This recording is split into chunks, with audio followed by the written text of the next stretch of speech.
You're in for a scare.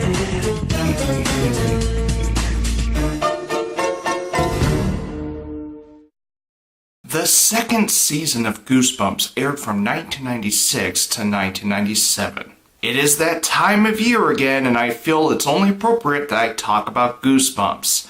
In fact, last year I went over the first season of Goosebumps, so I have unfinished business to do with Goosebumps. Starting with season 2. Nothing's changed since the first season of Goosebumps, so I'll just go over the episodes that I think are worth talking about. Be careful what you wish for is a decent start to the second season of Goosebumps. There's really not much for me to talk about, it's just a decent Goosebumps episode. Bad Hair Day turned out to be a very fun episode in the second season of Goosebumps. The villain is over the top, which makes the episode fun. The strangest thing about Bad Hair Day is how it ends. It ends on a cliffhanger, and there's no resolution for Bad Hair Day. That's it. Go Eat Worms is one of the worst Goosebumps episodes ever made. It lacked excitement, it was not scary, and it also has the worst conclusion to any Goosebumps episode I have ever seen. Right after Go Eat Worms is You Can't Scare Me, which is another episode that doesn't have good writing in it.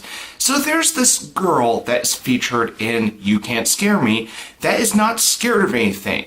Now, you would think that by the end of the episode there would be some plot point where the girl would end up getting scared. And she isn't. The writing is not good in You Can't Scare Me, as far as this episode goes.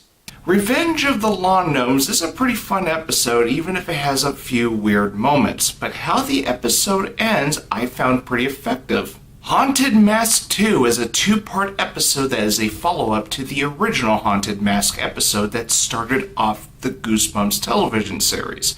And Haunted Mask 2 is very good as a follow-up.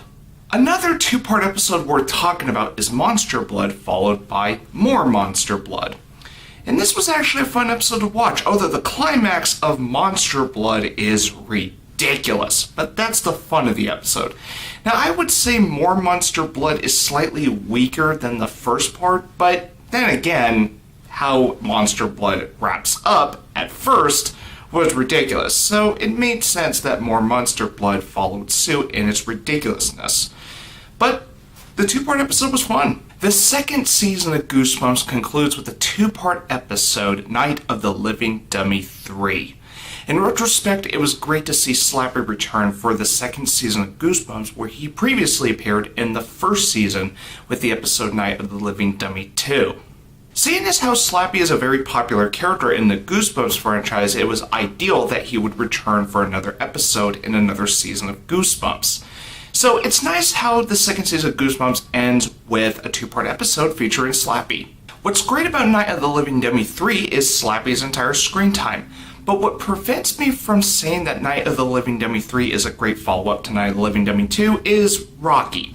The idea of Slappy having a sidekick I felt was a bit dumbed down. And also, this 2-part episode is notable for having Hayden Christensen in it. And if you thought him as Anakin was bad, he's not great in this 2-part episode either. The second season of Goosebumps is just as enjoyable as the first season, but it does have a mix of good episodes and bad episodes, as well as having some meh episodes right in the middle. Mixed all together, you get a season that is watchable, but not great.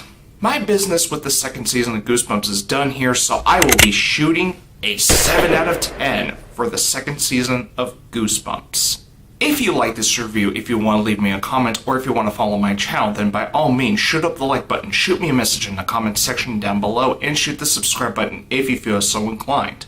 And if you've already followed my channel, thank you very much, and until my next review, good day and good night.